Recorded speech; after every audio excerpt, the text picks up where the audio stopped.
Why do so many older adults begin to fade after turning 80? They seemed sharp just a few years earlier, walking, talking, even cracking jokes. And then, seemingly overnight, something shifts. Energy dwindles, movement slows. They retreat, quietly, from the world around them. We often blame it on genetics, or we simply say, "That's just old age." But what if that isn't the full story? What if there are hidden reasons, small, subtle forces that chip away at vitality without anyone noticing until it's too late? In this video, we're going to uncover 5 unexpected reasons that silently shorten life after 80. These aren't the usual suspects like diet or smoking. These are deeper, psychological, social, even environmental patterns that most people overlook. And here's the good news. Once you understand them, you can fight back. You can age differently. You can stay vibrant, alert, and connected, well beyond what most people think is possible. So if you're approaching 80 or love someone who is, this message is for you. Because the goal isn't just to survive. It's to stay alive in the truest sense of the word. If you care about aging well, make sure to hit the subscribe button and turn on the bell. Here at Life in Words, we bring you powerful insights to help you or your loved ones live longer, stronger, and more fulfilled, no matter your age. Let's begin this journey, one truth at a time. Reason 1. Loss of microsocial engagement. One of the first and most overlooked reasons many older adults struggle to thrive beyond 80 is the quiet disappearance of something called microsocial engagement. It doesn't sound serious, but the impact is profound. We're not talking about big family dinners or deep friendships. Those are important, yes. But this is about the tiny social moments that used to fill your everyday life without you even realizing it. Think back. How often did you wave at your neighbor? Trade a quick joke with the cashier? Say good morning to the mailman? Or make small talk with a stranger at the bus stop?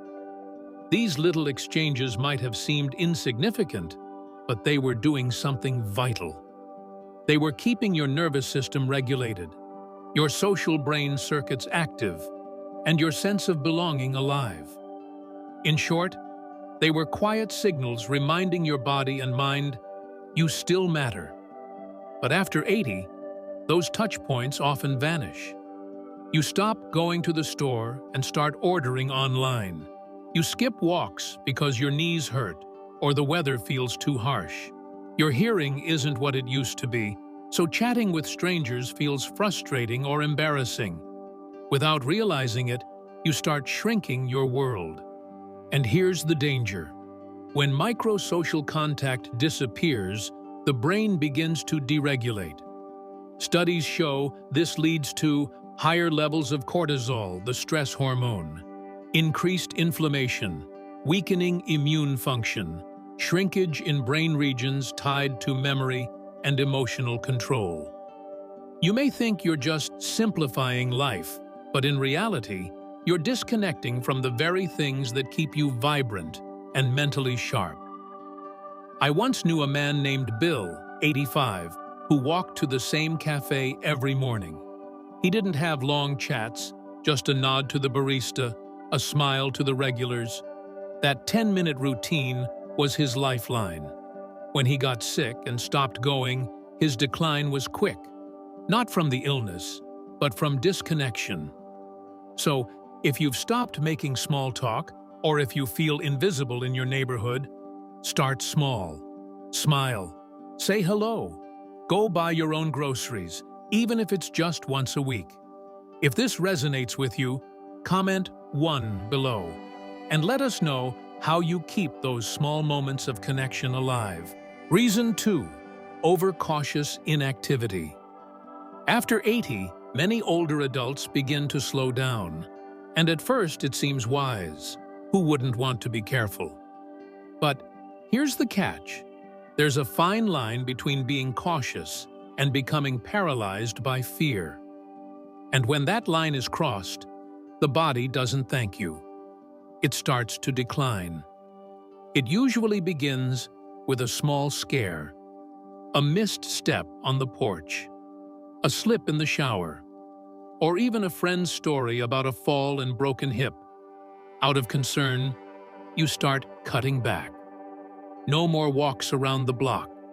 No more reaching for the top shelf. No more getting into the back seat of the car. Your days become safer, but smaller.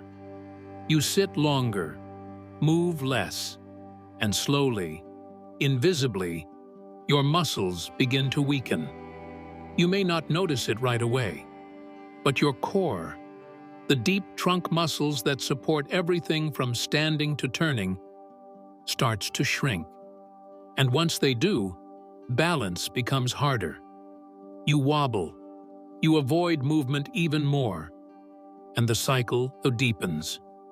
Take Eleanor, for example. At 83, she was still walking every evening with her neighbor.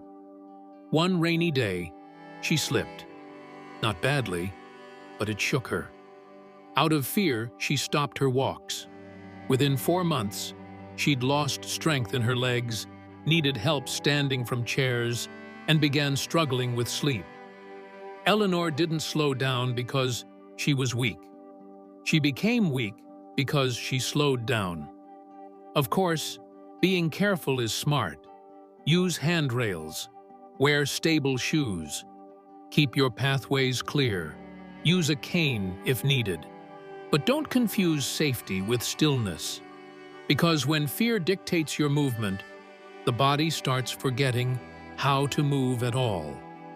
If you've been sitting more, not because you have to, but because you're afraid of what might happen, it's time to reassess. Ask yourself, am I protecting myself or slowly disappearing? If this part spoke to you, comment 2 below to remind yourself that strength doesn't come from avoiding life. It comes from engaging with it, carefully but consistently. Reason 3. Disrupted sleep cycles from irregular light exposure. There's a silent, powerful clock inside your body, your circadian rhythm. It doesn't tick like a wristwatch, but it governs almost everything. Your energy, your mood, your immune response, and most importantly, how your brain repairs itself during sleep. After the age of 80, this internal clock becomes more sensitive than ever. And yet, most people unknowingly throw it off balance every single day. How? By spending too much time indoors during daylight hours, and too much time under artificial light at night. Maybe you find yourself sleeping more during the day, dozing off in your recliner after lunch. Maybe you've stopped going outside for a walk, especially when the weather gets cold or damp. Maybe you watch TV late into the evening or scroll your phone while lying in bed. Each of these habits quietly confuses your body. It doesn't know when it's supposed to feel awake or when it should rest. And that confusion leads to shallow sleep, foggy mornings, irritability, and even memory loss. Light is the strongest natural signal your brain receives. Morning light tells your system, it's time to rise, it's time to think, it's time to heal. Darkness in the evening whispers, it's time to wind down. Let go. Prepare for rest. But if your eyes aren't exposed to bright natural light in the morning, or if they're blasted with blue light from screens at night, your signals get scrambled. I remember Douglas, an 86-year-old widower who felt increasingly tired, forgetful, and disconnected. His blood work looked fine. His diet hadn't changed. The breakthrough? His doctor recommended 2 simple changes: 15 minutes of sunlight before 9 a.m. and turning off screens an hour before bed. Within 2 weeks, his sleep deepened and his energy returned. Sometimes, the most powerful medicine isn't in a bottle. It's in a sunrise. So, If your curtains are always drawn, or if your evenings are lit like daytime, it's time to reset. Open the blinds, step outside, dim the lights. Let your body remember what rhythm feels like. If this message shines a light on something you've been missing, comment 3 below, and let others know you're ready to reclaim restful sleep and natural energy. Reason 4. Emotional suppression from loss and isolation. By the time someone reaches their 80s, they've likely experienced more loss than most people can imagine. A spouse, a sibling, a best friend, sometimes even a child. These aren't just chapters that end. They are entire worlds that disappear. And while the world may politely offer condolences, it rarely gives permission to keep grieving. What often happens instead is emotional suppression. You tell yourself you've had enough time to move on. You try not to talk about it because others seem uncomfortable. You smile and say, "I'm fine," even when your heart feels heavy. But here's the truth. Your body remembers what your voice refuses to say. Unexpressed grief doesn't dissolve. It settles. It hides in your chest, your breath, your digestion, your sleep. It triggers inflammation. It weakens your immune system. It elevates stress hormones. And it keeps your nervous system in a quiet, constant state of tension. From the outside, you may appear calm. But inside, your emotional world is muted. Gray instead of color. And over time, this emotional shutdown can quietly become physical decline. I once met Harold, an 87-year-old former teacher who lost his wife of 62 years. He never spoke of her. "She's gone," he'd say, and change the subject. But as the months passed, his appetite faded. He withdrew from his book club. He stopped sleeping through the night. His health didn't fail from disease, but from the weight of unspoken sorrow. The people who live longest don't avoid pain. They move through it. They find a release valve, a friend to confide in, a journal to write in, a group to pray with, a therapist to unpack the memories. Because when the heart has no room to feel, the body forgets how to live. If you've been holding something in, not out of choice, but out of habit or silence, please know this: your feelings still matter. And expressing them is not weakness, it's survival. If you feel this truth deeply, comment 4 below. Not to expose your grief, but to honor your courage in carrying it. Reason 5. Gradual loss of daily purpose. There's something most people don't realize about aging. It's not just the body that slows down. Sometimes it's the why behind the day that begins to fade. And without a sense of daily purpose, even the strongest body can begin to lose its will to keep going. We're not talking about grand goals or lifelong missions. We mean the little reasons to get out of bed, feeding the cat that waits by the door, watering the plants before the sun gets too hot, calling a friend just to hear their voice. These aren't chores, they're anchors. They give shape to your time, rhythm to your energy, and meaning to your existence. But after 80, those anchors often slip away. Your weekly bingo game ends. Your family visits less. You stop volunteering because your knees ache or your energy isn't the same. And without noticing it, your days begin to blur. One melts into the next. Meals feel more like tasks than pleasures. Even the morning light loses its invitation to move. This isn't just emotional, it's biological. When the brain doesn't expect anything, it stops signaling the body to prepare. Appetite decreases.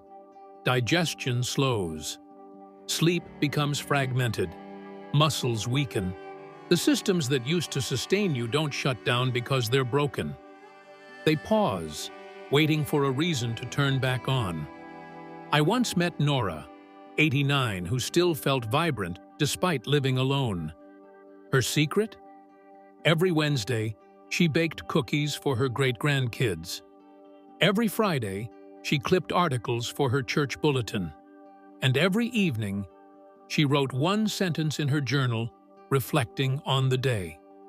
That's it. But it kept her days alive. She wasn't busy. She was anchored. And that made all the difference. Purpose doesn't need to be productive. It just needs to be personal. Something that whispers, "You still matter." So, if you've been feeling adrift, like your days lack meaning, don't ignore that. It's not laziness. It's a signal. Your soul is asking for rhythm again. If you've found your purpose, or are still searching, comment 5 below and share what gives your days meaning. You may inspire someone who needs it today. Final thoughts. A quiet truth about aging. Most people don't suddenly decline after turning 80 because of a single fall, a diagnosis, or a number on the calendar. It's not one big event. It's the quiet erosion of the little things that once held life together. A skipped morning walk, a silent grief never spoken, an empty calendar, a week without sunlight, a smile not shared with a stranger. None of these alone are catastrophic, but together, over time, they whisper a dangerous message to the body and brain. You're no longer needed. You no longer belong. But here's the good news. Just as these quiet shifts can lead to decline, they can also lead to revival. One small change, a morning in the sun, a short conversation, a handwritten note, a walk to the corner store, can begin to reverse the fading. You don't need to be young to live fully. You just need to stay awake to the rhythms of life. Movement, connection, light, emotion, and purpose. Because aging well isn't about resisting time. It's about staying engaged with what makes time meaningful. So today, ask yourself, which of the 5 reasons spoke to me most? Which one can I take action on, starting now, even in a small way? If this video helped you see aging in a new light, please hit the like button, subscribe to our channel, Life in Words, and turn on the bell so you won't miss what's coming next. And tell us in the comments, what's one thing you'll do this week to keep your spark alive after 80? Your story may be the encouragement someone else needs to keep going. Thank you for watching and for staying present in your own life.